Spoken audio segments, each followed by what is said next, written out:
And I'm going to share the screen um, for the prayers so that everyone can see this beautiful Damodarastikam. And then everyone can take time to recite as well. Damodarastikam ki jai, Yashoda Damodar ki jai. Namamishwaram Sachitanandarupam Lasat Kundalam Gokule Vrajamanam Yashoda Viyulokaladavamanam Param Rustam Atyanta Todrutya Gopya Rudantam Muhurnitram Yugmam Rujantam Karambojayugmena satankanitram Moho swasakam patrirekankakanta Stita graivam damodaram bhaktivadam Iti drikswalila vayananda kunde Swagosham nimajantam akyapayantam तदेशिताज्ञेषु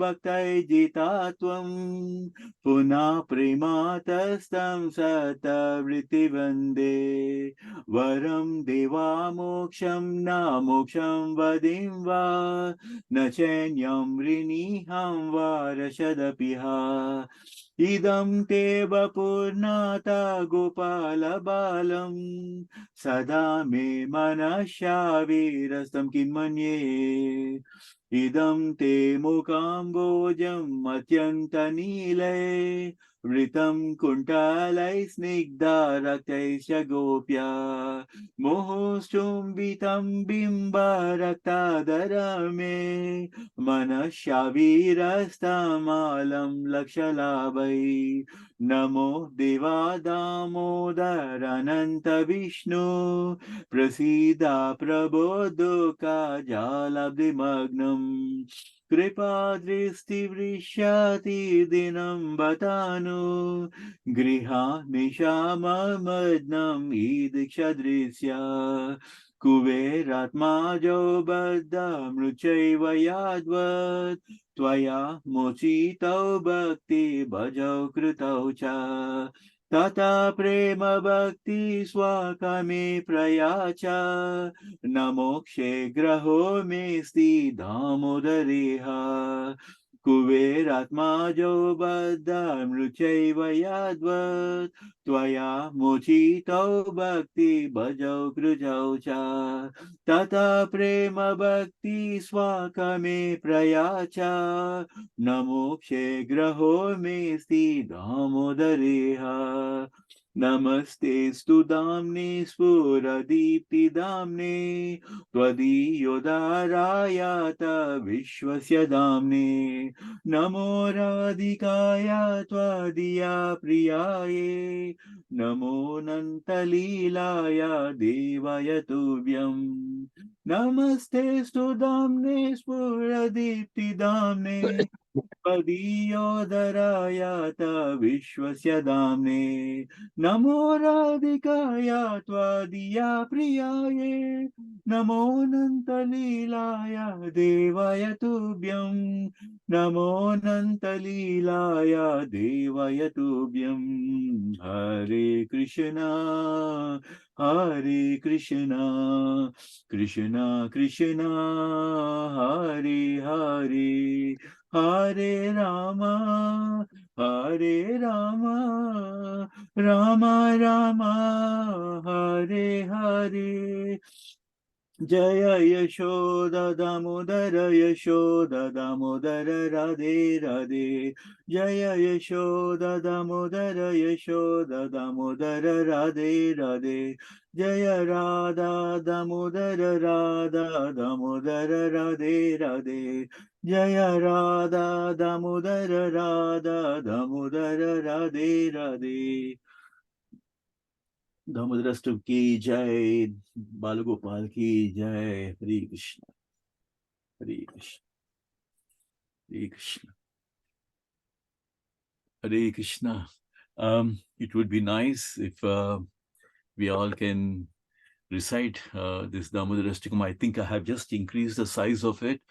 Prabhuji, I just wanted to ask if you are able to see the size, or if you would like to.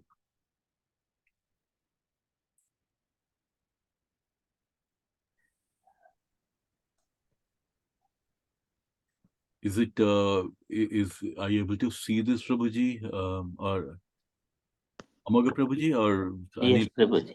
You're able to see this, right? Yeah. Would you want to recite, Prabhuji? I think Ramnath Prabhu must be having some problem. I think he is just yeah, he's just left.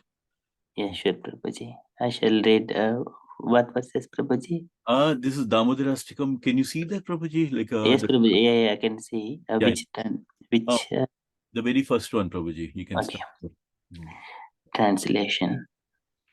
To the Supreme Lord, whose form is the embodiment of eternal existence, knowledge, and bliss, whose shark shaped earrings are swinging to and fro, who is beautifully shining in the divine realm of Gokula, who, due to the offense of breaking the pot of yogurt that his mother was churning into butter, and then stealing the butter that was kept hanging from a swing, is quickly running from the wooden grinding motor in fear of Mother Yashoda, but who has been caught from behind by her, who ran after him with greater speed to that Supreme Lord, Sri Damodara. I offer my humble obeisances.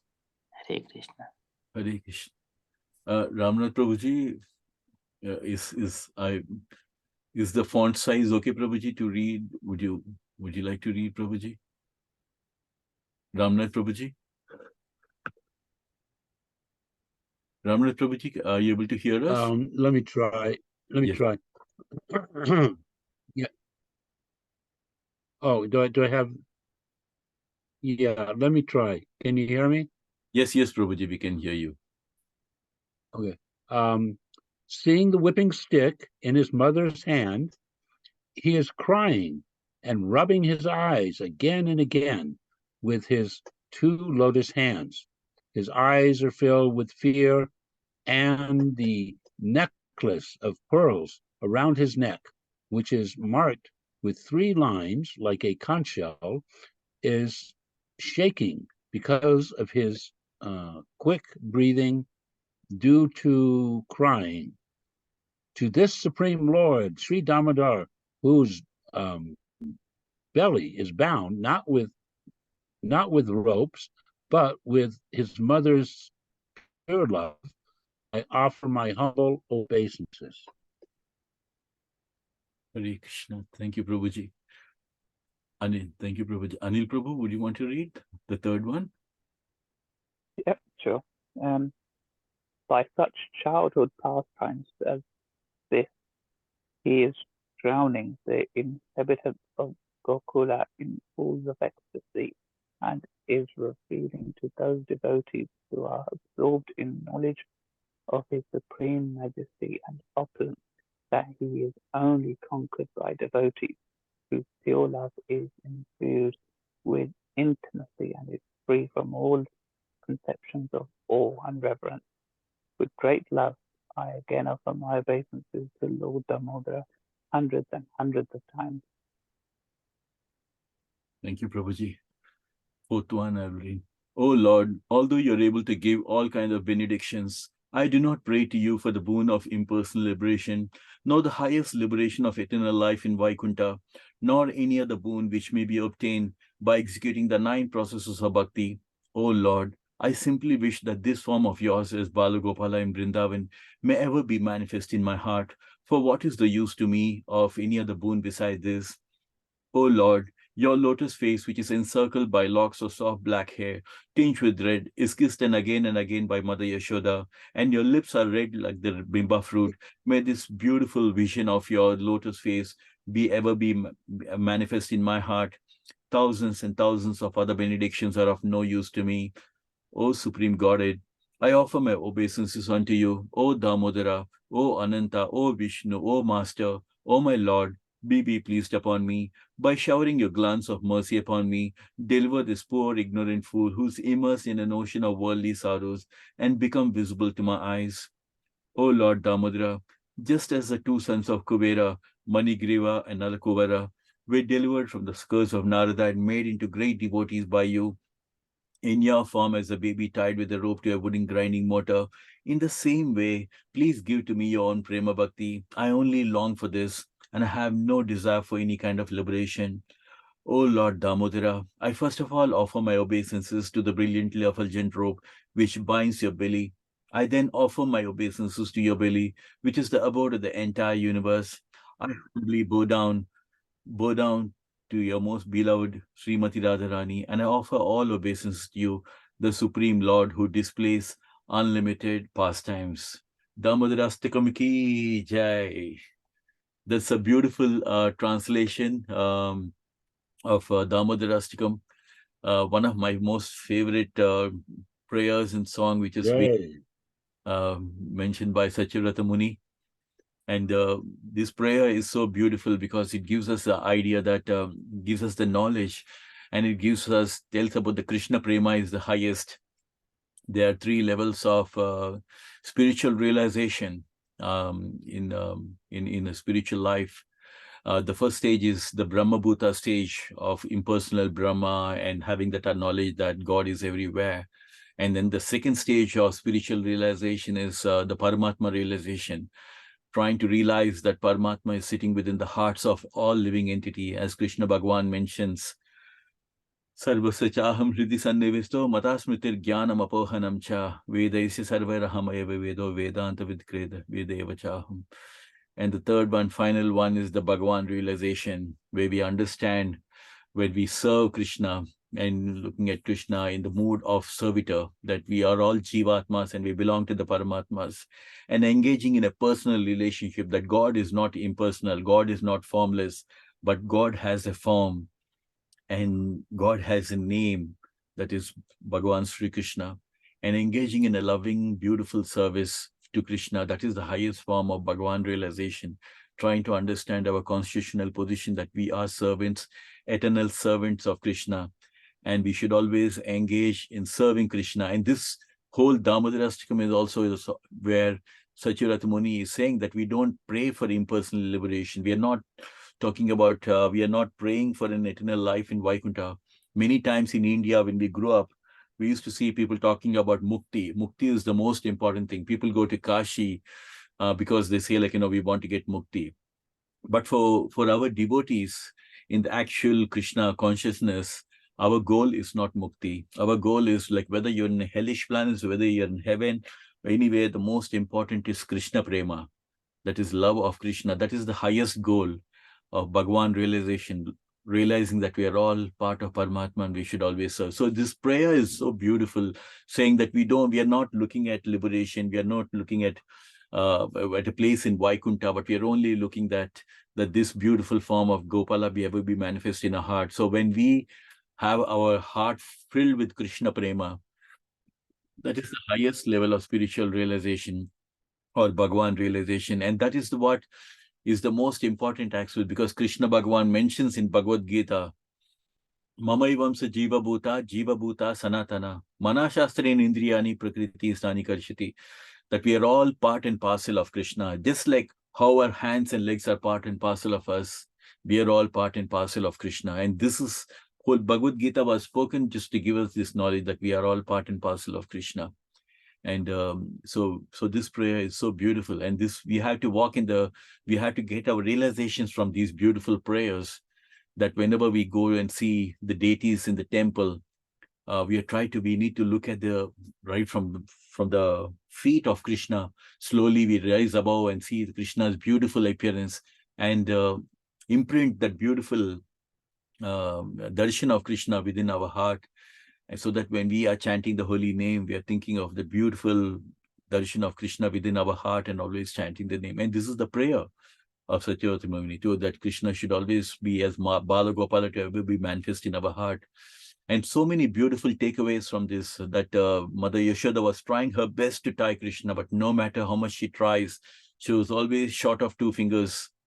And later, only when Krishna knew that his mother is like showing so much of love, only then he agreed to be tied. So this symbolizes that no matter what we do in our life, only with Krishna Prema that we can bind Krishna. That's the only way we can bind Krishna. And we can see from the earlier chapters also where Krishna is telling the gopis that how can he ever repay the gopis, because the gopis are showing so much of love towards Krishna that Krishna says, I do not know how to repay all the love that you're showing. So that is what Krishna wants actually, to show so much of love towards him, and that this is what is the highest form of love, and which is what Yashoda, this beautiful divine pastimes of Krishna with the Yashoda Mata is there. And as we always start before our Krishna Katha, the most beautiful sloka from Bhagavad Gita, Janma karma cha me divyam evam yo veti takrutaha kyakradeham punarjanma naiti mameti suarchana. Where Krishna Bhagavan is saying that one who understands Krishna Katha, one who listens to Krishna Katha, Shravanam Kirtanam, even listening to Krishna Katha, once we leave this material world, Krishna says we don't come back here, but we'll directly go to Goloka Vrindavan. So it is as auspicious as that. And especially in this month of Damodara, where everything spiritual that we do is multiplied by 1,000 times. So we are very fortunate today that we are doing Krishna Katha. And again, my humble gratitude and thanks to that we have Ramnath Prabhu with us, having this association to guide us and give insights into Bhagavad Gita or any teachings of Krishna or any beautiful realizations as well. So last week, we have covered this beautiful chapter, one of the most nectar that we can ever think of, the gopis' feeling of separation.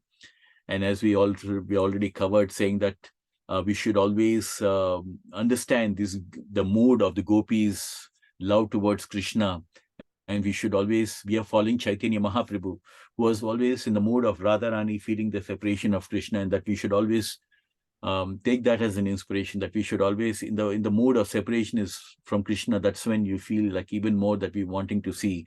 Every week we should be looking forward to see, when can I go to the temple and see Krishna?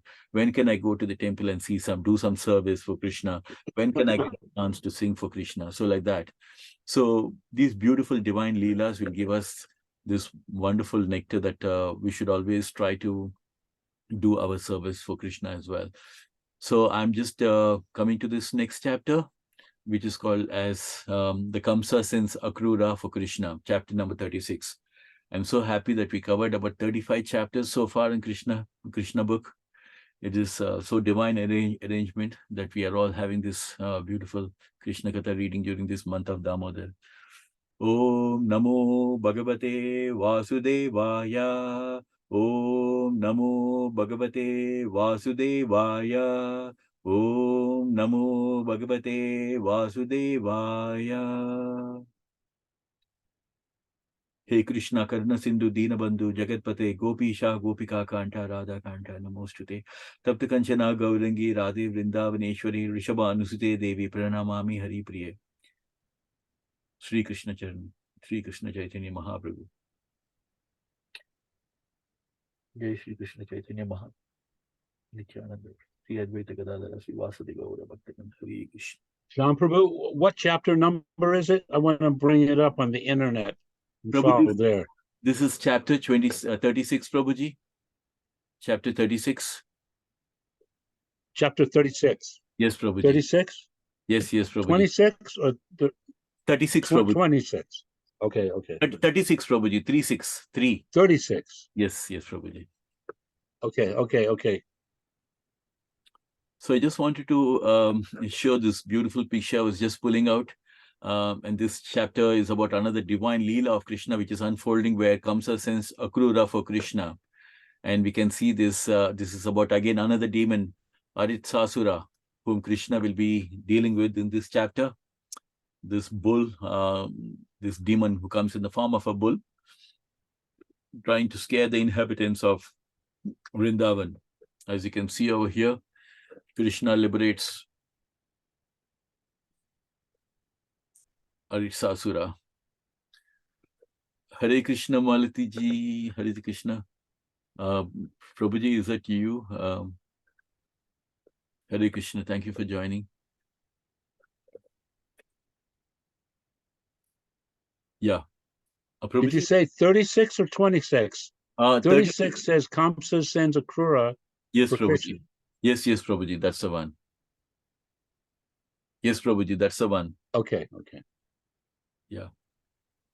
Prabhuji, with your Okay, permission, go I will ahead. get started off. Yeah, thank you, Prabhuji.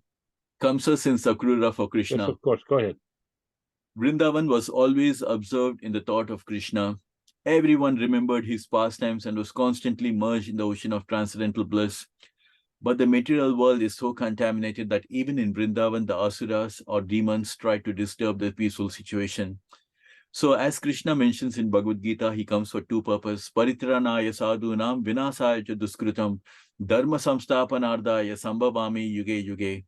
To protect the devotees, to annihilate the miscreants. Krishna comes for two purposes of two things. One is to protect his devotees and to all this also kill these miscreants, the demonic kings as well as the demonic living entities who are causing so much of disturbance. And because of this disturbance on the planet Earth, that Bhudemi, she goes and pleads to Brahma, and that's how this whole thing started, that Krishna came onto the planet at the request of Brahma, and Bhudevi request Brahma. So we can understand that that was the reason why Krishna has come. And Krishna, has taken this, started this beautiful divine leelas, one after the another, and we have covered so many divine leelas.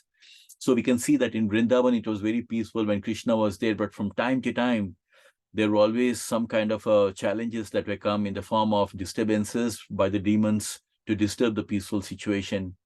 So similarly, in this Leela, one of the demon called Aritsasura entered the village in the form of a great bull with a gigantic body and huge horns, digging up the earth with its hose.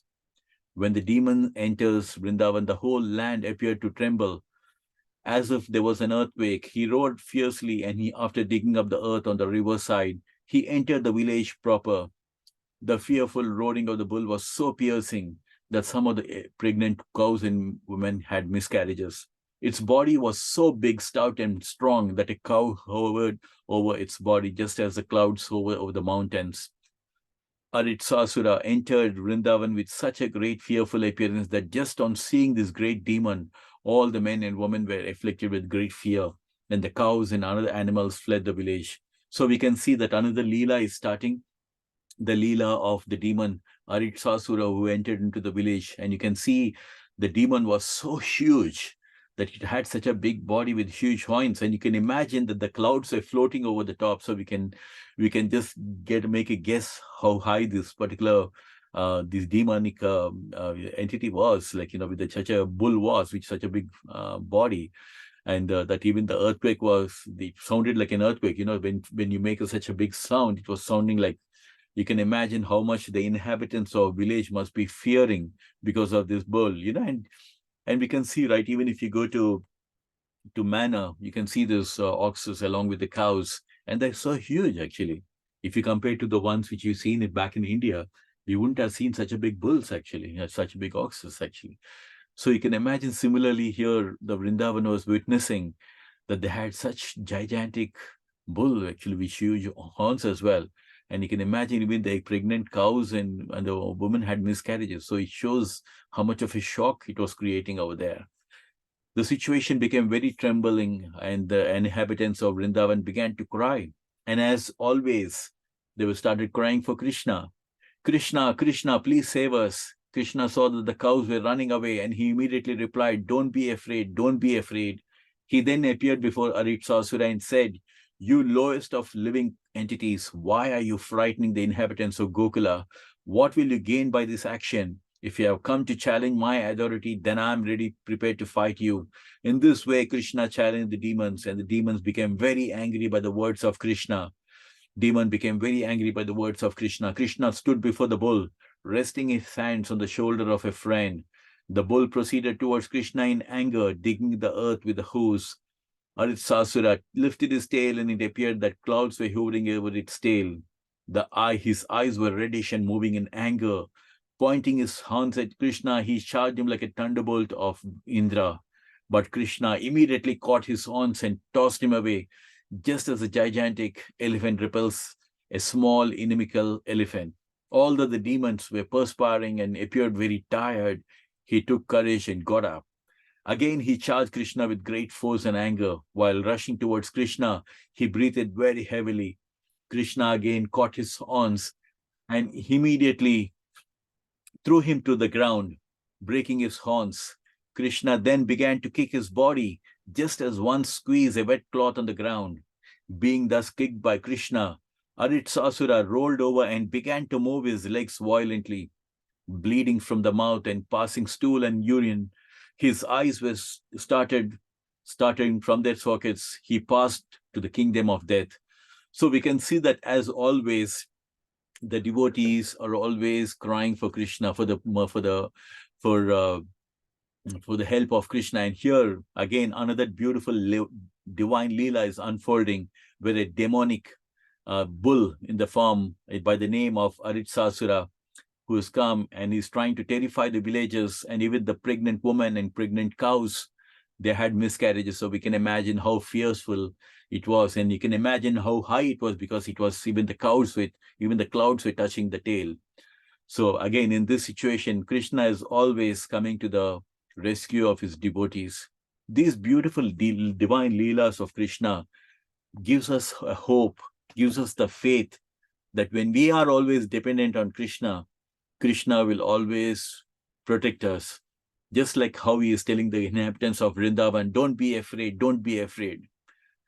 And that's the whole message in Bhagavad Gita also. Krishna says, Kaunteya prati janihi name bhakta pranishati. Arjuna, you declare to the whole world that my devotees will never perish, because I will always protect them. So this is the faith that you should have in Krishna. And these divine leelas are so important, because unless our intellect is convinced, unless our mind, intellect, and everything is totally drowned in this ecstasy of these beautiful divine leelas, only then we will be able to develop our faith towards Krishna. Otherwise, many times we just, if we do things in a mechanical way and just do it like a checklist, we will never be able to get the love for Krishna. But when we get absorbed in this beautiful nectar of stories of Krishna, when our intellect is totally drowned in this nectar, and we are totally convinced about how beautiful Krishna is saving the Vrindavan, that will give us a lot of faith. That will give us a lot of hope that Krishna is always there for us. And as he saw here, he's telling the people of Vrindavan, don't be afraid, don't be afraid. And he goes and challenges this bull, saying that I'm prepared to fight with you. And what do you get by frightening? He's telling the bull, because Krishna can speak in any languages. Krishna can speak, he used to speak with even the cows, and with the birds as well. Krishna can speak all the living, because he's the father of all the living entities. Krishna can speak with any living entity. Mamai Vamsa Jiva Bhuta Sanatana, that we are all part and parcel of Krishna. And he doesn't say human beings, he says all living beings. And here Krishna is challenging those bulls, saying that I'm ready to fight with you. And the demon, as you can see, one of the demonic things, nature is that it's like anger, when it's coming all the way charging against the inhabitants. And because Krishna is challenging, now bull is proceeding further towards Krishna. But we can see that how easy is it for Krishna. Just Krishna can create multiple universes just like that. So what is a gigantic bull? It's only for us. But because in the world, everything is relative, right? An ant is looking at us, it thinks like, what such a huge living entity is. We are, for an ant, we are so huge. Similarly, we can see that, for Paramatma Sri Krishna Bhagavan, when he comes to the planet, what are all these demonic bulls and all these things? They're just nothing for him. Just like how we see like a small ant over there, you can see that even the bull is just like appearing, it's just nothing in front of Krishna. And as you can see, even though for the village inhabitants, it was like a huge bull trying to charge towards the inhabitants of Vrindavan.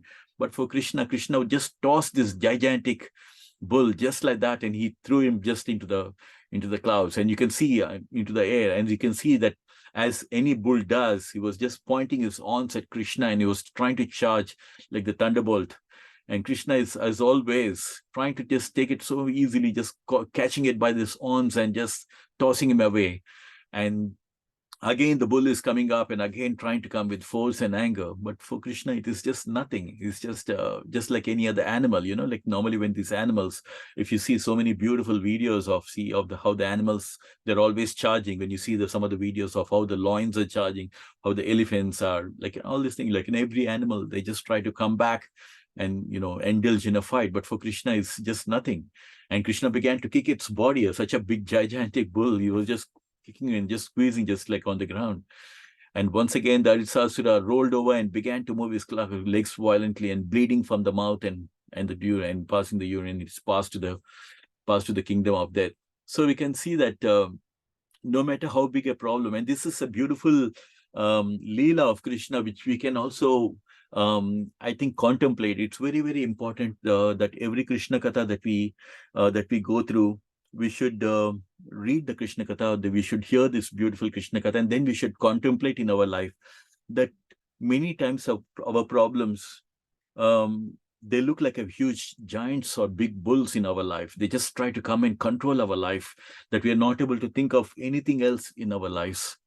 But when we have Krishna in our life, no matter how gigantic the problem is, or no matter how difficult the problem is, with the help of Krishna, we can always fight our problems, no matter how big it is. And when we are dependent on Krishna, Krishna will always be there to protect us. And that's the final version which Krishna Bhagavan tells in Bhagavad Gita, that when you are consciousness of me, you will be able to pass over all obstacles in life by my grace. Krishna says that in Bhagavad Gita in chapter number 18, that if you are Krishna conscious, if you are conscious of Krishna Bhagavan, he says, every obstacle that you have in your life, you will be able to cross it by my grace. So we have to understand this, just like these divine leelas. For me, the way I look at it is, on one hand, we have the Krishna Katha, which is giving us so much of a hope and faith, just like the inhabitants of Vrindavan are depending on Krishna, and how Krishna is saving us. And when we relate it to Bhagavad Gita, and the message of Bhagavad Gita by Krishna Bhagavan is always saying that as we always surrender, his final message in Bhagavad Gita is also, as you surrender to me, I will protect you from all sinful reactions. Sarva dharman parichajya mamekam saranam braja. Aham tam sarva papebhyo mokshayisyami ma suchaha. So we can see that in Vrindavan, they're so much surrendered to Krishna, that any kind of a problem comes, whether in the form of a bull, whether it's coming in the form of Putana, Bakasura, now in this chapter, Aritasura, whenever these things happen, they're totally surrendered to Krishna. They're just looking at Krishna. And this is a very, very important for us. And even if you, as you know, all these beautiful the pastimes in Mahabharata also, when Draupadi was trying to be humiliated by the Kauravas, she tries to protect herself first, and she understands that she is not able to protect herself from Dusashana.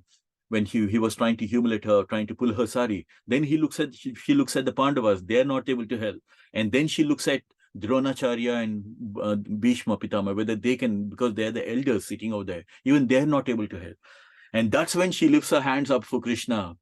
Shankha Chakra Gadadhara Pani Dwaraka Nilaya Achyuta Govinda Pundarikaksha Rakshamam Sharanam Gatim. Govinda Pundarikaksha Rakshamam Sharanam Gatim. And immediately Krishna comes and rescues Draupadi.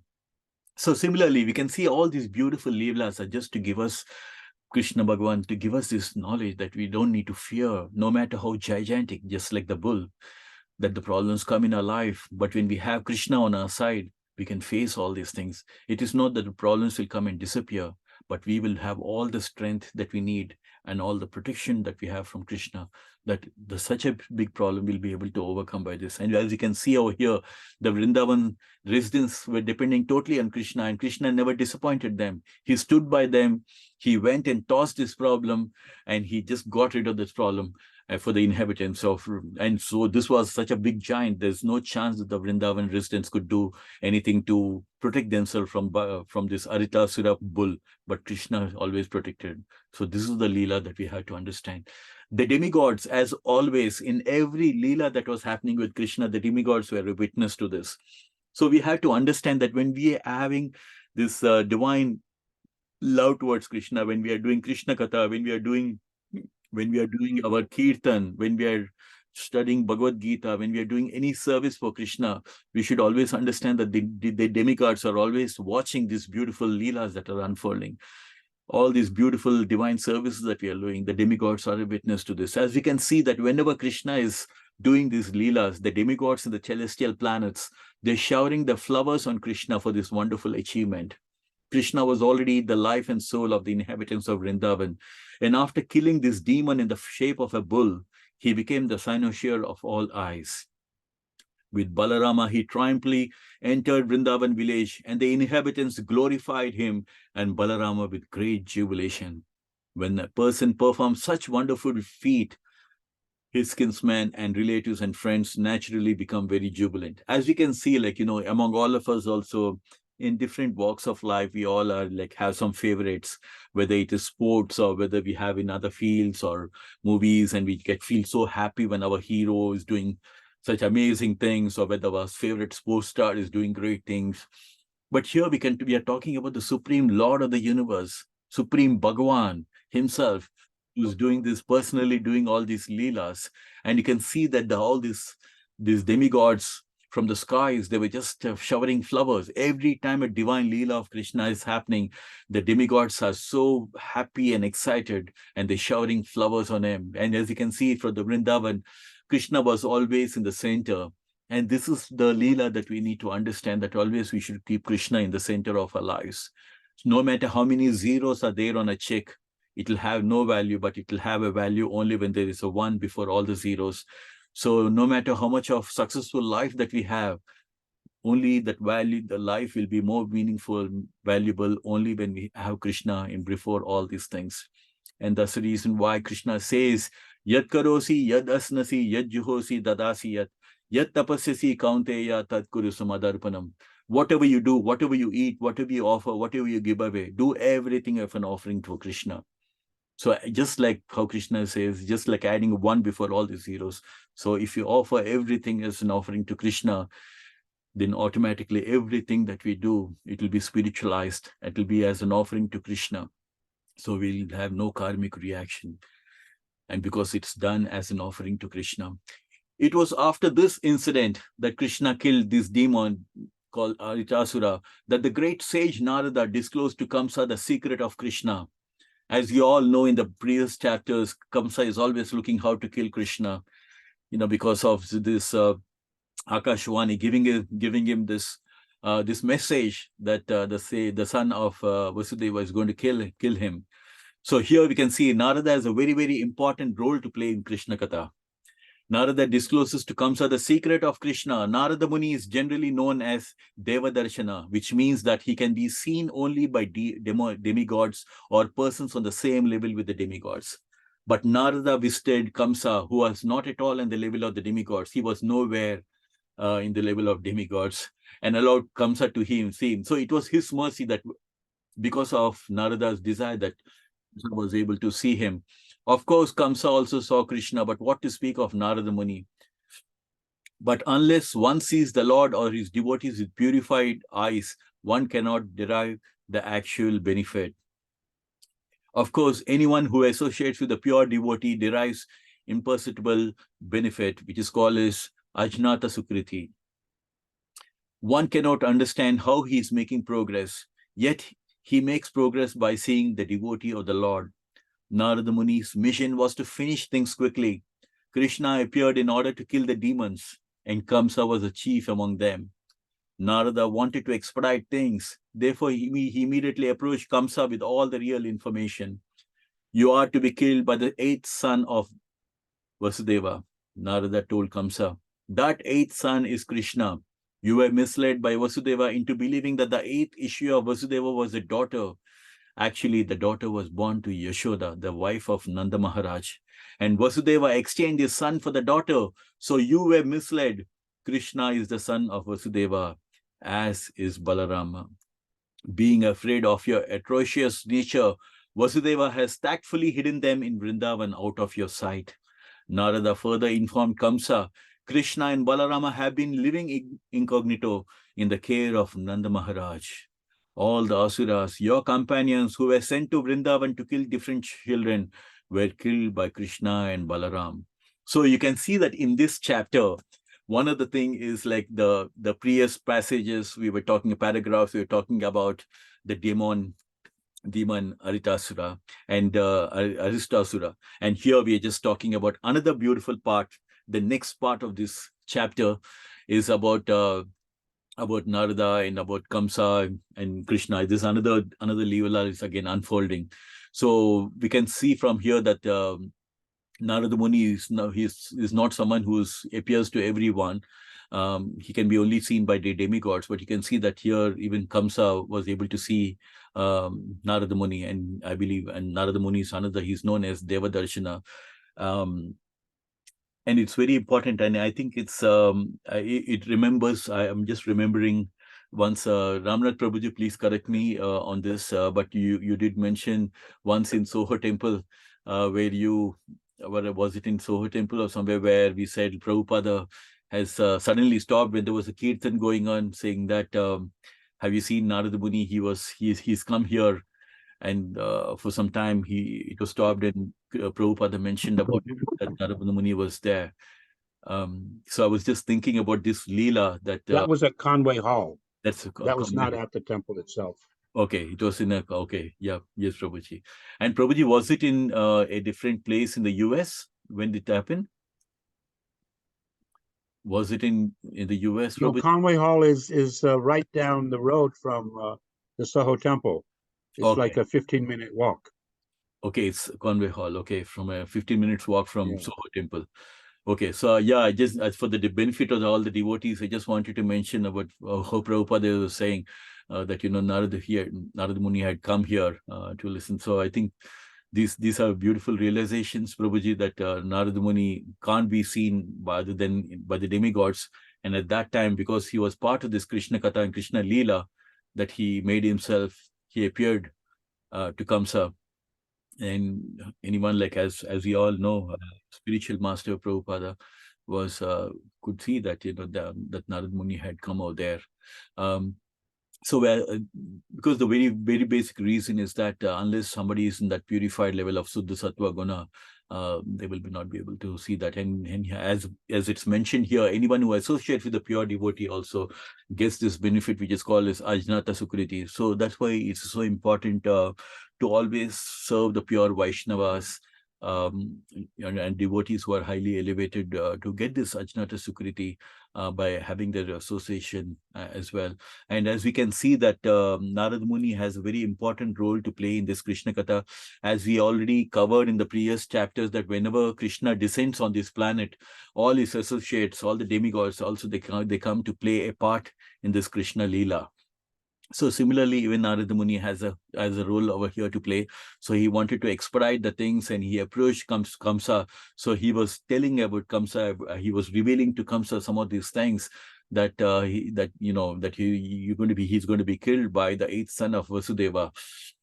And that how he was being misled. And as we all know, Vasudeva takes Krishna on his head and through the Yamuna river, and he walks and he just places them in Nanda Maharaj place. So all these things, all these kind of the things that have happened when Krishna was born, all these things are being revealed by Nanda Maharaj, by Narad Muni to Kamsa, because there's so much of things that are going to happen in the next week as we're going to go through them. And Narada also informed that Krishna and Balaram have been living in the care of Nanda Maharaj, and that all the asuras and all the companions that have been sent by Kamsa, they are all been killed by Krishna and Balaram. So we can see that slowly we can understand it's again another Leela that's unfolding in this chapter. As soon as Kamsa got this information from Narada Muni, he took out his sharp sword and prepared to kill Vasudeva for his duplicity. But Narada pacified him. "You are not to be killed by Vasudeva," he said. "Why are you so anxious to kill him? Better try to kill Krishna and Balaram." But in order to satisfy his wrath, Kamsa arrested Vasudeva and his wife and shackled them in iron chains. Acting on the new information, Kamsa immediately called for the Kesi demon and asked him to go to Vrindavan immediately to kill Balarama and Krishna. Kamsa asked Keshi to go to Vrindavan to be killed by Krishna in actuality. So we had to keep that in mind. In actuality, Kamsa asked Keshi to go to Vrindavan to be killed by Krishna and Balaram and thus get salvation. So we can see that, as we've seen in earlier chapters, how even though in the beginning Kamsa was trying to be so nice with his sister and his brother-in-law Vasudeva, but when he came to know through this Akashvani that he's going to be killed by the son of Devaki and Vasudeva, immediately his whole character came up, saying that, how his behavior changed. He tried to kill them. He tried to imprison them. There was so much of Gyan was trying to be given by Vasudeva. Vasudeva tried to pacify him in so many ways to Kamsa, saying that, Kamsa, you're so powerful, and what are we going to do? And anyways, what's going to happen? You're talking about the 8th son, and we'll give you every baby that's going to be born, you're going to give it to you. And so we covered all that in the previous chapter, how Vasudeva was trying to pacify Kamsa. So now now Kamsa got to know everything from Narada Muni himself, that how he has been, manipulated in this way, how Krishna was taken off by Vasudeva, and how this whole thing has been, and that they have been actually living in the care of Nanda Maharaj. He was so furious that he was trying to kill. Now he wants to kill even Vasudeva as well. So this is the demonic nature, isn't it? Because they're so insecure, and also they're so demonic in their thinking, that when they know that their life is in danger, immediately they want to just even go and kill. Even he's not even hesitating. He's ready to again kill Vasudeva. And as you can see over here, he's once again imprisoned his own sister and brother-in-law Vasudeva in iron chains. So, and he's again, now as he sent earlier the demonic people, so here again Kamsa is sending the demon Kesi and asking him to go to Vrindavan to kill Krishna and Balaram. And as you can see, every time a demon goes to kill Krishna, ultimately what's going to happen is that demon gets killed by Krishna and getting salvation. So Kamsa called for his expert elephant trainers, as well as for the wrestlers, Chanura, Mustika, Sala, Toshala, etc. And he told them, my dear friends, try to hear me attentively. At Nanda Maharaj's place in Vrindavan, there are 2 brothers, Krishna and Balaram. They are actually 2 sons of Vasudeva. As you know, I have been destined to be killed by Krishna. There is a prophecy to this effect. Now I'm requesting you to arrange for the wrestling match. People from different parts of the country will come to see the festival. I will arrange to get these 2 boys here, and you will try to kill them in the wrestling arena. So we can see here, Kamsa is making all his plans. He's sending his Kesi demon to Vrindavan to go and kill them. And he's also trying to make other plans. He's calling for these elephant trainers by the different names. It's very interesting. Even the wrestlers, they have so many names in those days, like Chanura, Mustika. And see, he's making another plot, that these 2 sons, when the 2 sons of Vasudeva, they're going to be invited for a wrestling match, so that when they come out there, we can find these powerful people who are elephant trainers. They can be used by Kamsa to kill them in the wrestling arena. Wrestling matches are still enjoyed by people in northern India, and it appears from the statement of Srimad Bhagavatam that 5,000 years ago, wrestling was also popular. Kamsa planned to arrange such a wrestling competition and to invite people to visit. He also told the trainers of the elephants, be sure to bring the elephant named Kovalaya Pida and keep him at the gate of the wrestling arena. Try to capture Krishna and Balaram on their arrival and have the elephants kill them. So you can see, I think, so many of these traditions, as you can see, they're all coming from the time of Vrindavan, 5,000 years ago. And it is so interesting that even today also, so many of these rituals and everything are being followed. That and directly in those days also, we do see even in India also right now also, there's wrestling matches that keep happening. In fact, I think it's one of the key sports that happens in northern part of India. And so Krishna and Kamsa is trying to make a plot to get Krishna, invite him out there. And so as soon as the elephants are also going to be there, because these guys are elephant trainers whom Kamsa is dealing with, Kamsa is arranging them. So he's basically, the plan is he's going to invite Krishna and Balaram to this wrestling match. And once they come and their arrival, the elephants are going to kill them. So these are all the nature of the demonic people, isn't it, in this today's world? And we don't need to be surprised. In today's material world, under the influence of Kali Yuga, we can see so many people with this demonic people, right? As we can see so many wars that are happening, all because of false ego, and also all because always having this demonic tendencies, how to kill the other person, how to go in, because they do not understand this. Many times people say, like, hey, what do you get by all Krishna Katha? What do you get by all these things? By learning Krishna Katha, by listening to the Krishna Katha, we'll understand our divine relationship with Krishna. And the most important thing, we'll understand this eternal life, that we are all Jivatmas and we belong to the Paramatma. And as long as we are in the material world, we are here for a very, very short period. That this material body is very temporary. And when we realize that thing, then we will understand what is eternal and what is temporary.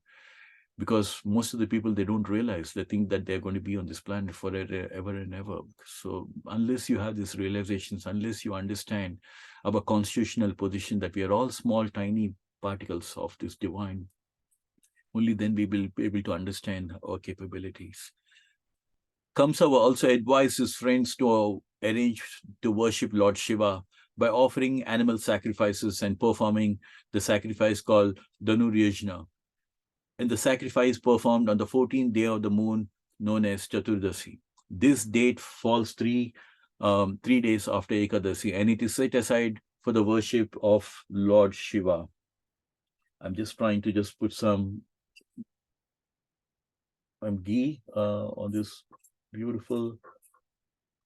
I don't know if it's going to be there. Just give me a minute, guys. Devotees. May not last much, I think. Yeah.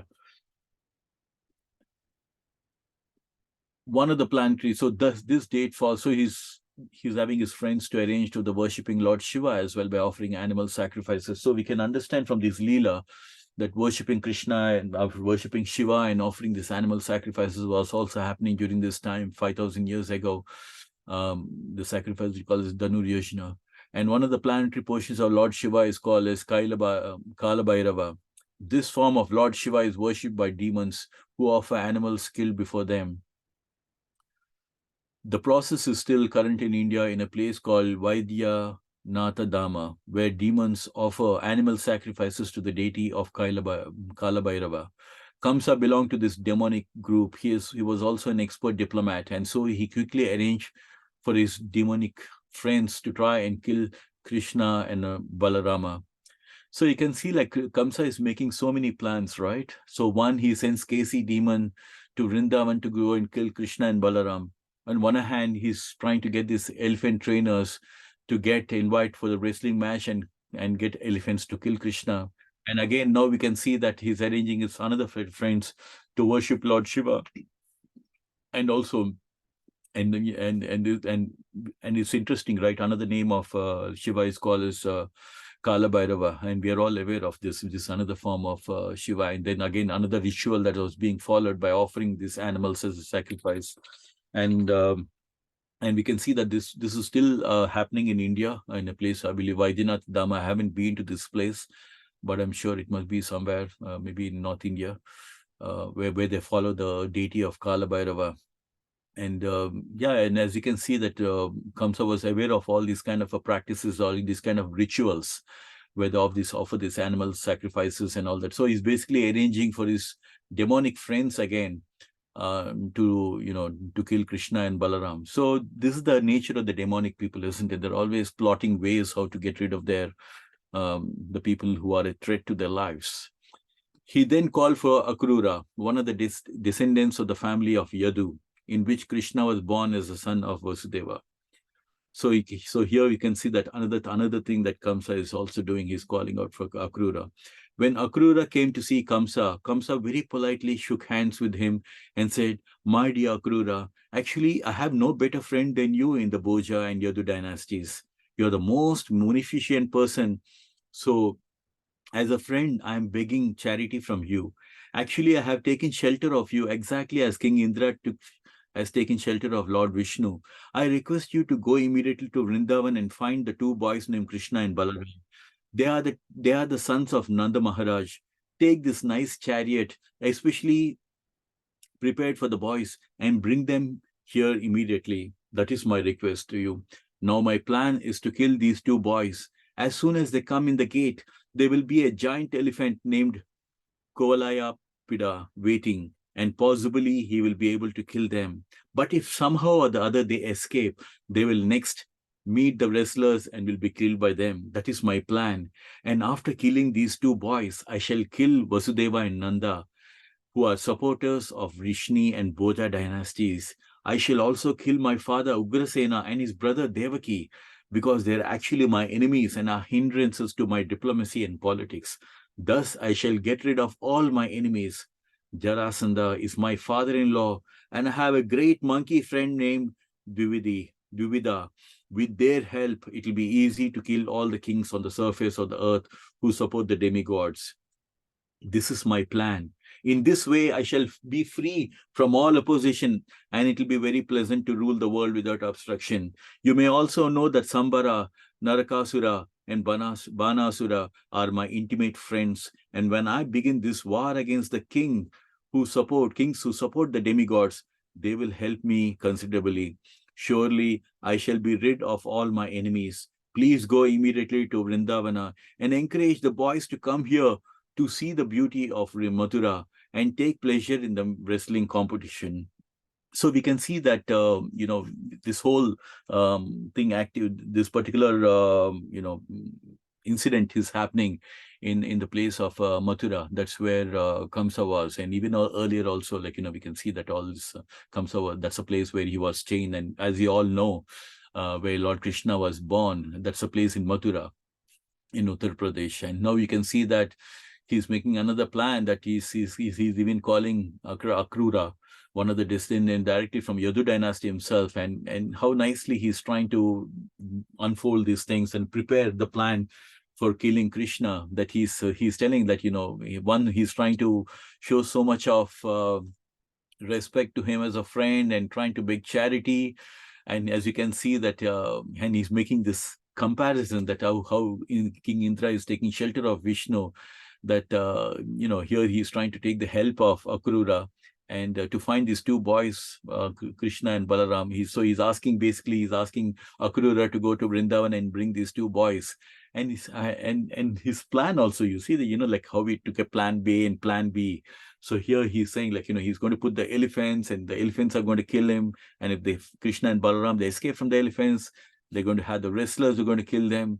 And after killing them, and not only he's planning to just stop at that, but he's also planning to kill Vasudeva, and Devaki, and also his own father he's ready to kill. So you can imagine, how this power play comes into action, like when people are so much into kingdom and power and everything, they're ready to do anything, because they're basically in the mode of Rajoguna and Sattva and Tamoguna.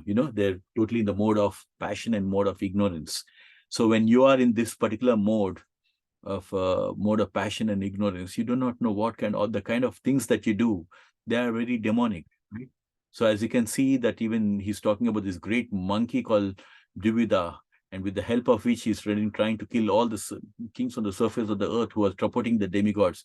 So for him, on one hand, he knows that all the demigods are being protected by Vishnu. At the same time, he's still making the plans, but he's trying to create his own set of people to help him in this plan to kill Krishna. So he's counting on Akrura, he's counting on these elephant trainers, he's counting on, again, as you can see, that in Dvivida and all these people, demonic people, in order to kill, and his all intimate friends, Sambara, Narakasura, and Banasura, and people like that. So this is what demonic people are, right? So we can see that even in real time, when you see politicians as when somebody is like very demonic in their mentality, even the friends that they associate, even they're also very demonic. If you really look at the kind of a people that demonic people associate, they're like birds of a feather, as they say. So, and again, it's very interesting, isn't it? Because in our Krishna consciousness, we always talk about devotee association, because that's how we can progress in our spiritual life, right? So when we're always associating with the devotees, they give you a lot of knowledge, and they take you, they make you part of, these festivals, beautiful festival. They make you part of these divine things like Damodar month and Ekadasi and things like that. So as we associate with the devotees, slowly we start enjoying, relishing the association, and slowly we start getting more and more develop our bhakti life. So similarly, on the other hand, when somebody is demonic, and he also has association of the demonic people, and even the demonic people are seeing what kind of things that they can do in order to harm others. So here we can see that Kamsa is totally banking all these kind of a demonic people to help him in his ambition, to help him in his plan to kill Krishna. So he's encouraging all of them, and he wants to, with the help of all these people, he wants to get rid of all these enemies. So he's asking Akrura to go immediately to Vrindavan and encourage the boys to come to Mathura. So because he has devised a plan for this wrestling competition. After hearing this plan of Kamsa, Akrura replied, "My dear king, your plan is very excellently made to counteract the hindrances to your diplomatic activities, but you should maintain equilibrium, for the result of your activities may be fruitful or may not be fruitful. After all, man proposes, God disposes. We may make very great plans, but unless they are sanctioned by the supreme authority, they will fail. Everyone in this material world knows that the supernatural power is the ultimate disposer of everything. One may make a very great plan with his fertile brain, but he must know that he will be subjected to the fruits, misery, and happiness. But I have nothing to say against your proposal. As a friend, I shall carry out your order and bring Kamsa and Balaram here as you desire." After instructing his friend in this way, his friends in various ways, Kamsa retired and Akrura went back to his home. So this comes to an end of this chapter, where Kamsa is trying to send Akrura to lure Krishna and Balaram, to somehow convince them to come to this place of Mathura for this wrestling competition. And as you can see that even it's very interesting that if 5,000 years ago, whether you take Vasudeva and you talk about here, we can see even Akrura also. Again, they're aware of some of these things, like, like see how he's saying that you may try to do all these activities, but again, everything is in the hands of God, actually, that we make any kind of a plans. But as we know, for every action, everything that happens in life, it's based on all these 5 actions. The body, the person who's performing these actions, and again, the most important is the sanction of the supreme, the Paramatma Sri Krishna, who's sitting within everyone's heart. So here, Akrura is very nicely, actually, he's saying, like, even though you may make any kind of a great plans, but still, unless they're sanctioned by the supreme authority, they're going to fail. So as we all, I mean, this is a very popular thing. Everybody knows, man proposes and God disposes, and and that's the reason why Krishna says, "Karmani evadikaraste ma paleshu kadachana ma karma pala hetu bar mate sangosto karmani." You have the right to perform your duty, but you are not entitled to the fruits of your action. Never consider yourself as a cause of the results of your activities, and never be attached to not doing your duty. Krishna says a beautiful sloka in Bhagavad Gita. And here you can see that Akrura is saying that, you just have to do your results, do your activity, but maintain your equilibrium, because the fruits may be fruitful or it may not be fruitful. And so this comes to the end, where Kamsa has devised all the plan. He's making all the arrangements. He's sending Akrura. He's getting the elephant trainers ready. And we'll have to see how this is going to happen in the next chapter, and where Kamsa is sending Akrura for Krishna. So we just passed 9 o'clock and 9:10. So I wanted to just complete this chapter before I open for comments, realizations, corrections, and yeah, absolutely. And this is another beautiful Leela that's unfolding in this month of Damodara. We have this, we are so fortunate to be reading this Krishna Katha. So yeah, I would like to stop over here, and I would like to, open it for discussion. Hare Krishna. Ramnath Prabhuji, anything that you would like to add for Radhika Sevan Mataji? Hare Krishna, thank you for joining. Ratan Prabhu, Smriti Kanna Mataji, Hare Krishna, thank you for joining. Nagaraj Prabhu. Krishna, Nam to all devotees. Hare Krishna Mataji. It's always very relishing. It's like pure nectar when we are going through this in the association of devotees. So I feel very, very joyful to be reading through this Krishna Katha nectar that's coming. And Prabhupada has narrated each and every chapter so beautifully that it's so absorbing that even the narration, every sentence, I can't afford to miss it because of the way Prabhupada has narrated, and quote unquote, the way Kamsa has been talking to his friends, and the way Krishna is telling inhabitants of Vrindavan not to be afraid, that he's always there to protect him. So beautiful realizations. Excellent indeed, at the last point you mentioned, because we can learn about how either demon or devotee, how they work. A demon, they make plan very nicely, very, very carefully. Plan A, plan B, plan C, plan D. They have a lovely chronological plan. If the plan A is failed, they can extend to plan B, plan C, because Kongsu has planned, that is the way, either elephant or wrestling or by Kongsu himself. And rest plan was, he will kill his, even his father, even parents of Krishna and Balaram, because this is the demonic mentality. They have a lovely plan. The plan is good, but the purpose is not good. Then we can understand. So either we can reverse this one. We can make plan how demon can make plan, but purpose should be good. Then it will be nice. So that means they like to eliminate Krishna. How to eliminate Krishna? So devotee, what we can do? Add Krishna. That is the difference, or nothing else. They want to minus Krishna. We can, as a devotee, they can make plus Krishna.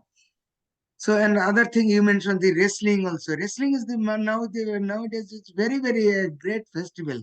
Wrestling or rugby. Rugby is the very popular game, even in the UK. Maybe you know that. It is very popular. Rugby, wrestling is very, very wonderful event. Now people are doing how my muscle is powerful. They can do with the muscle, not only muscle, even this muscle, they can destroy other. So, but even for me, sometimes I am thinking how people can watch this game.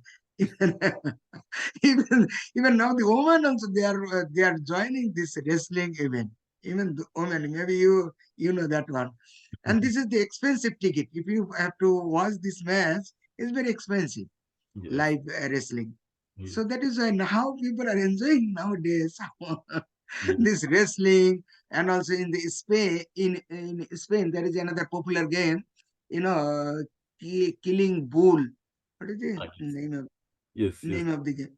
Yeah, even there was that match. Even bull, and they are fighting against bull. So, but they are really bull mentality. Yes. So that we can understand how the people are mentality. So that is why we can think, because they are absorbed something. They have no ultimate goal. So that is why we can think is a very fortunate as a devotee. If we have a reverse way, that is we can guru shastra, we can focus on scripture, then we will be. Otherwise, these days, coming days will be very, very hard for us. It's very dark period for us. Yes, So absolutely. thank you, Prabhuji. You have presented very nicely, wonderful way, and really enjoyable. So I was forgetting, but my someone has reminded me, especially Sri Tikana Devi. She reminded me. Otherwise, I was forgetting. I was busy with other things. So anyway, so now we remember there's Thursday is Krishna Katha. Yes, Holidays. Yes. Holidays for you.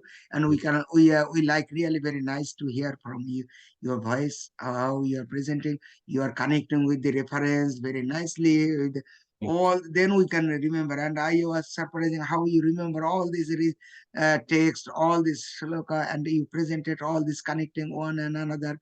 It's very, very nice. Thank you, Prabhu. Thank you, Prabhuji. I'm just nothing. Just the devotees association makes me sometimes so happy that I feel like remembering all this and connecting all the dots with references to Bhagavad Gita and Krishna Katha. And that's when I feel like it's so relishing, because sometimes just by the sloka, we may find it difficult to understand. But if we are relating it to Krishna Katha, and similarly, likewise, if you are relating to Bhagavad Gita, so that will help us in understanding better. And I feel it's so joyful and it's very blissful. These things are not at all in the material level. It's all on a spiritual platform. We are discussing this. And so it is very, very blissful reading Krishna Katha, and it is something very joyful to the Atma, I would say. Like, so I feel very, very blessed to have all your association, and there's such wonderful realizations around Ratan Prabhu you always give, which I feel so blessed to have your association. We just had Ramnath Prabhu. Ramnath Prabhuji, so sorry, you had some connectivity issues. I hope it's okay now. Yeah, well, let me explain. I'm sorry. No problem, Prabhuji. Do you hear me? Yes, Prabhuji. I've been having on and off connectivity problems. Yes, no problem, Prabhuji. So I've been getting on and much, for some reason I've been dropping off. I just disconnected my video. Maybe that will help, but I missed most of the presentation just because I was getting on and off about 10 times. Yes, sure. No, I don't have much to contribute tonight. I'm sorry. No problem, Prabhuji. I can understand sometimes you had these connectivity issues. So we just concluding this beautiful divine leelas, as we can see, like how Kamsa always trying this demonic thinking, and it kind of like reflects and shows how demonic people think, and he's trying to engage Akrura, one of the person from the same Yadu dynasty, to go and entice Krishna and Balaram and somehow convince them to come for the wrestling match. And he's arranging an elephant and elephant trainers and everyone. So basically he's trying to make every attempt, plan A and plan B, to get Krishna and Balaram killed by the elephant, and if not, by the elephant trainers and other demonic people whom he has arranged for. So yeah, I mean, and then there's a continuation that's going to happen in the next chapter. But in the interest of time, I just stopped here because so this in a nutshell, this chapter had two things. That are unfolding. One, the Aristasura, the demon that has come to scare once again the resistance of Vrindavan, whom Krishna just treated like a small toy and just whirled them. And even though it was a gigantic one, and giving us this beautiful realization that no matter how many demonic problems come up in our life, when we have Krishna on our side, we can always overcome our problems, because no matter how big our problem is, when we have Krishna on our side, we can overcome all obstacles, as Krishna mentions in Bhagavad Gita, that when we are Krishna conscious, we can pass over all obstacles in our life by his grace. So these are the messages how we can connect from Krishna Katha to Bhagavad Gita, that we should always depend on Krishna and for his mercy. Tasmat sarveshu kaleshu mamanusmari yujja maya arpito mano buddhi mama vesi sasamsaya. Always think of, Krishna says, always think of me in the form of Krishna, and at the same time carry out doing your duty. And with your mind and intelligence attached to me, you will always attain me without fail. So which is what is our lesson that we had to learn, that we should depend on Krishna and try to fight our battles. So, and we will always, not about victory or defeat, that is in the hands of Krishna, because Krishna is ultimately is one of controls, our success or failure or anything. It's Krishna who's going to decide. He's the permitter. He's the supreme enjoyer. So yeah, so that is where we have discovered another beautiful Leela. I just want to ask Radhika Sevik Mataji, thank you so much for joining.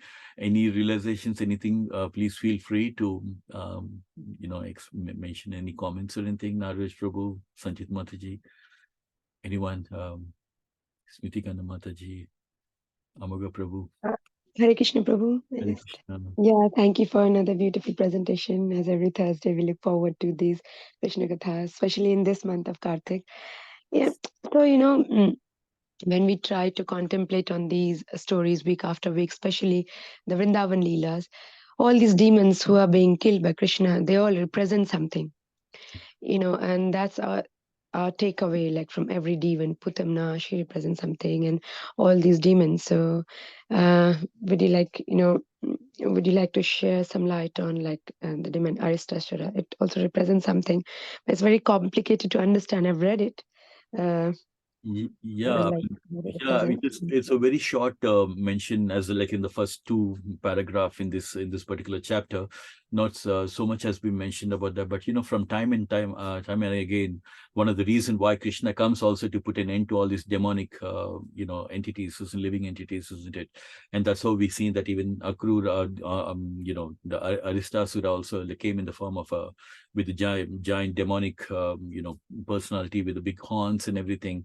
Again, the same thing to to scare the inhabitants of Vrindavan, and trying to it was so scary that even the cows and everything, they were like so scared, and they were just fleeing away from them. And Krishna is always he's always saving the residents of Vrindavan. And even though he was so small, but everybody had so much of faith.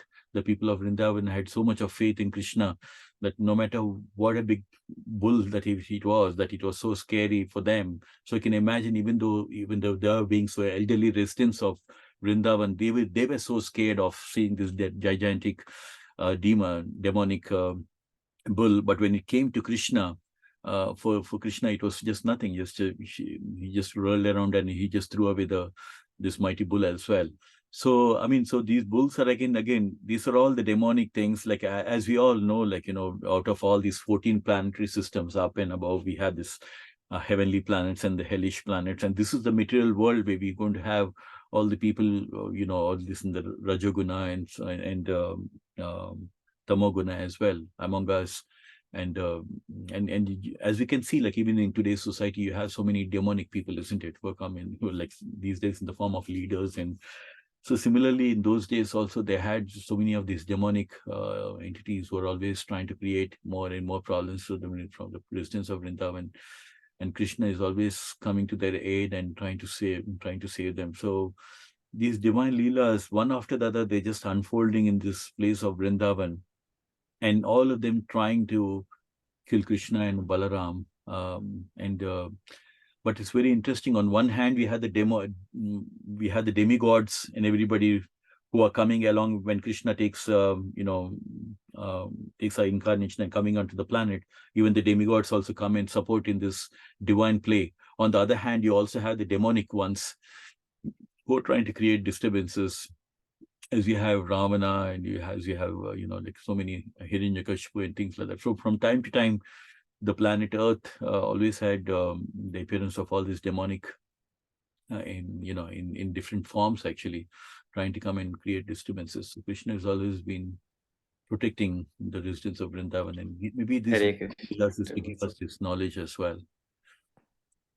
Yeah. Hare Krishna Prabhu. Yeah, I mean, yeah, that's all okay, but as I was mentioning, every demon, like I read somewhere, like especially Aristasura, it's a very complicated. I mean, the pastime was not that like something like we all remember, because I don't remember remembering about Aristasura when I was young, maybe. But what this demon represents, like I'm reading it from ISKCON Desire, it represents the disregard for bhakti and attraction for cheating religion.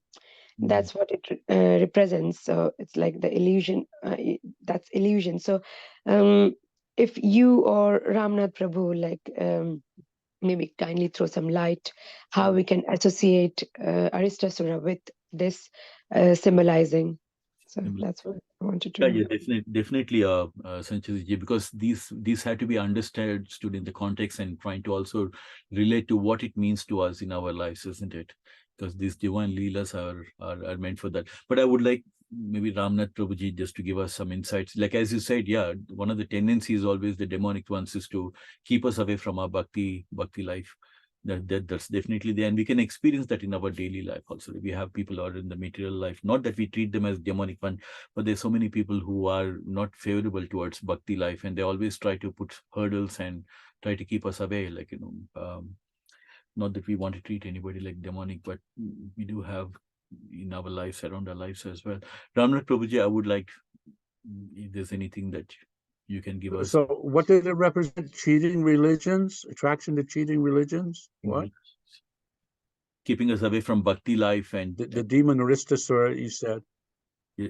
Yes, Prabhu, I'll just repeat. So it says Aristasura, the bull demon, symbolizes disregard for bhakti and attraction for cheating religion.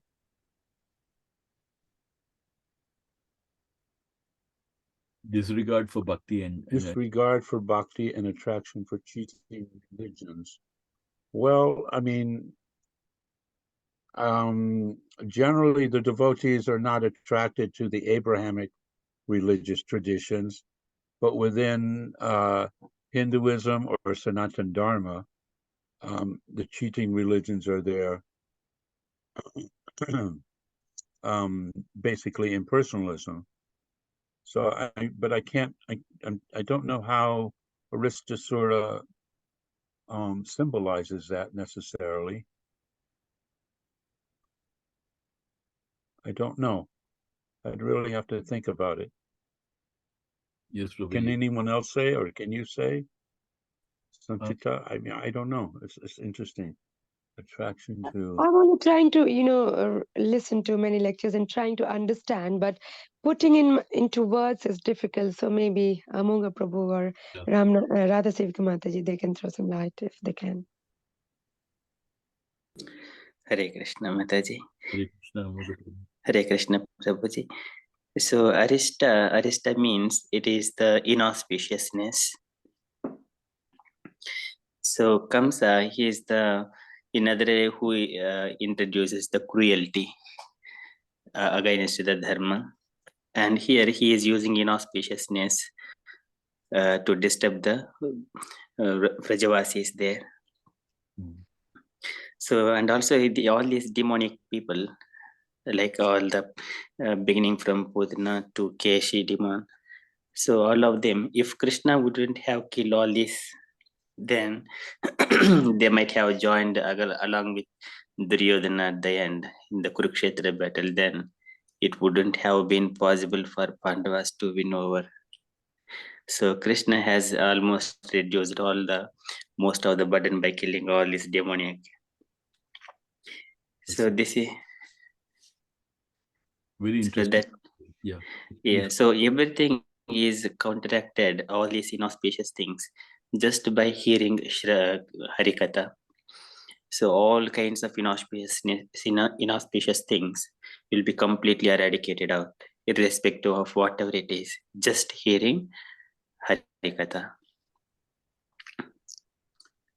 This is in Brahma's prayers. Brahma also says, Tavad bhayam dravina deha suhur nimittam shokaha spruha paribhavo vipulasya lobaham tavan mameti asadavagraha atti moolam yavannete ingrim avayam pravnita lokaha. So until they come and take lotus feet of Krishna by hearing Krishna Katha, just by hearing Krishna Katha, all inauspicious things will be completely eradicated out. So here, whenever devotion to Krishna, it sprouts within our body, within our heart, then all this first Putana will die. So Krishna is going to kill, which is not good. Pota is the good, Putana, which is not good. So first Krishna kills Putana, which is not good. And then later on, Sakatasura, Trunavatta, so all demons one after another, just by hearing Krishna Katha. So we do not have to make plans how to counteract each and everything. So Krishna Katha is everything all in one. So in gradually in due course of time, while we engaging in our day-to-day activities, but at the same time, parallelly, we keep hearing Krishna Katha and contemplate in our life how it is impacting in our day-to-day life. So we may not get all points at once, but gradually we would observe those things, what is happening within our body, within our mind. So that's all my takeaway, Prabhuji. Hare Krishna. Wonderful, Prabhuji. Thank you, Prabhu. Sorry, Prabhu. No, please go ahead. Yeah, it was Yeah, wonderful. I was just saying that's a very wonderful way of, realizing that actually, we always don't understand those complicated things because in our life we don't face it every day.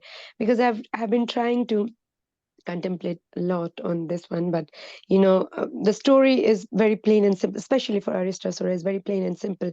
But how it has been connected by the acharyas, like with such a deep meaning. But uh, to listen to it again, as I said, as Prabhu said, and we all know that we have to listen to Krishna Katha again and again and again, and then only it goes in, so that we can reproduce it, like repeat it. So I'm still in the process of like learning to sink in the demand to connect to it. But as Prabhu mentioned, Amoga Prabhu, that in a life, as we come across and face, hearing Krishna Katha gives us a strength to counteract it, all these demons. Thank you, Prabhu. Hare Krishna. That's a very different angle, but very practical of dealing with it. Thank you. Hare Krishna. It was wonderful, actually, as Prabhu, as Amaga Prabhu said, leading up to the point of Kurukshetra, just Krishna is trying to eliminate all these demonic ones in the beginning itself, and not to, so that the Kauravas at the end, because again, as you can see through the Leelas, it's all the demonic people who are associating and trying to create all kind of a disturbances. And the very reason Krishna has come is because Bhumi Devi, Mother Earth, cries that there's too much of demonic or people on the planet. So Krishna is coming to eliminate all these ones. And also, like, as you can, maybe if we relate it to our life, there's so many things inauspicious that come in our lives, but as we keep engaging ourselves and growing more in Krishna Katha and in Krishna consciousness, like the soul is slowly, all this auspiciousness, one after the other, coming in different forms, will be eliminated through this Krishna Bhakti, that when we take to Krishna, Krishna helps us in growing. And so this Krishna Katha gives us the strength that in our lives as well, when we take to Krishna consciousness, and when we take to the lotus feet of Krishna, Krishna will help us in our growing in a bhakti life and remove all these auspiciousness one after the other, as Krishna has been removing all these demonic entities from the planet. So that's what I'm just trying to understand. And I think contemplation is very important. I think end of Krishna Katha, we should always contemplate. That will help us to understand better and try to have some takeaways from our session as well. Radhika Sevikamatji, if there's anything, please feel free. You can add to any comments, please. Let us know. Hare Krishna, maybe there is no comment, I add a little bit. Yes, Yeah, whenever the Krishna is some Krishna Lila, if some part, individual part, if you see only one point, we cannot understand, because Krishna has multi-plan. He has to satisfy his devotees. Even he is killing his devotees. There was some plan. Maybe not this birth, maybe previous birth, something else. We can see only little part. You can see, for example, the weaving to prepare the wool, sweater or something. We can see people are doing, one moment we are seeing one lady is normally they are doing with the stitch, with the needle they are doing. We can see all the little part, but at the end, after finishing that, we can say, oh, lovely as a sweater, or as a you can see the whole picture. Because Krishna has planned, we can see maybe little fragment, a little part, very light part, but we don't know behind, and we don't know in the future. So that is why maybe some demon they are doing, so they have to be liberated by Krishna. Because we can see also even Kamsa killing these children. Actually, these children was actually, or should be killed by his father. They get cursed. That means he has to kill by his father. And how they will be liberated? Liberated by, if Krishna is taking something, after that they have to take prasadam. Means Krishna has taken the breast milk from Devaki, and they got this breast milk, and after that they were liberated. Maybe you can find the Krishna books at the end. How they are coming, how they are. This is the interesting thing you can find maybe at the end of this Krishna book. So that is a very, very interesting part. We can see little part. Even also how Okrur was invited, and Okrur will become, but we don't know. And Okrur has planned how to see Krishna Krishna and Balaram, how we can see Krishna and Balaram when he was taking in the conscious place, and he observed when he was taking bath, and he observed Krishna is there, Krishna in the water, Krishna is everywhere, everywhere. That means even occur mind, we have to think when we have to visit in the Braja Dham, we have to, our mind should be same as Akrur. So we are getting lesson how Akrur he visualized how he visualized Krishna and Balaram. Our mind should be like this. So many lessons we can learn, and that is Akrur has desire how to bring Krishna, how to take Krishna and Balaram. So every plan there is other things as well. For example, if you see what is Govardhan Lila, Krishna has 7 days, 7 nights. Why 7 days, 7 nights? Because sometimes boys are missing during the night, they cannot see Krishna, and girls cannot see during the daytime. So everybody has planned how we can see continuously Lord Krishna and Balaram. So that's why he made such kind of lila, but we don't know all these things, but we can see on the little part. Yeah. And everything there is there. Why Brahma Vimani, every lesson we can get, even why Brahma Vimani. Why? Because Brajavashi was like Krishna, they like, even as they are regretting, why you are not born in my home. All these gopis, they are saying, why not my home? Why only Joshua? Because they have intense love for Krishna.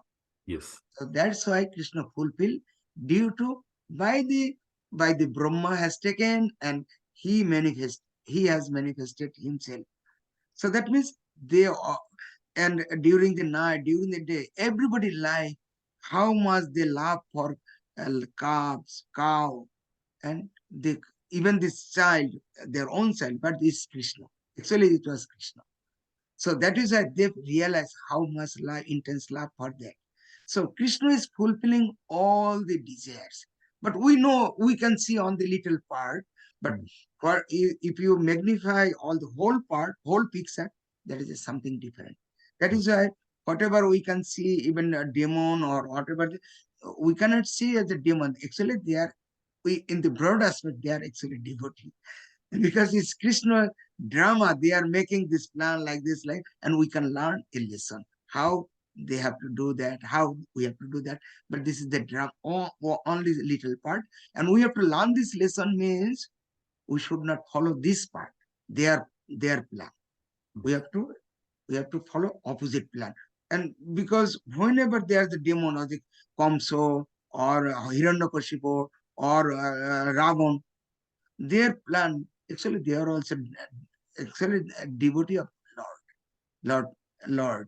But due to cards, due to some arrangement, they come to in the material art and they have given us lesson how to we should not follow them. We can reject their plan. So this is our lesson. But in the broad aspect, we can learn many things. But devotee can relish all kind of things. Hare Krishna. Absolutely. Wonderful, Prabhuji. Hare Krishna. Thank you so much, Ratan Prabhu. Anyone else wants to share any other realizations or comments? Okay. So I think we come to this end of Krishna Katha. Again, we will resume next week. It's going to be very interesting because we're going to see how this whole thing is going to unfold, and how Akrura is going to trying to get Krishna and Balaram, and again another divine Leela of Krishna. So, and also like we did the Damodarastikam in the beginning, but I think with your permission next week I'll try to do it a bit later so that we all of us can take part in this. And because even reading Damodarastikam, the translation together as devotees, that would be really wonderful. So even though it may be a bit late, I would like to do it when everyone is around. So yeah, I want to thank each one of you, like devotees, like having your association. I feel so fortunate that in this month of Damodara that we are able to read Krishna Katha and just go through the realizations and contemplations of this. Thank you very much. Hare Krishna, everyone. Hare Krishna. Thank you so much, Prabhuji. Thank you, Hari Prabhuji. Bol. And Once Hari again. everyone kindly unmute and do 3 loud Hari Bols to Hari Shyam Bol. Bol. Hari Bol. Hari Hari Bol. Bol. Hari Bol. Hari Hari Bol. Bol. Bol. Hari Bol. Thank you, Prabhuji. Once again, Krishna, thank you. Hare Krishna.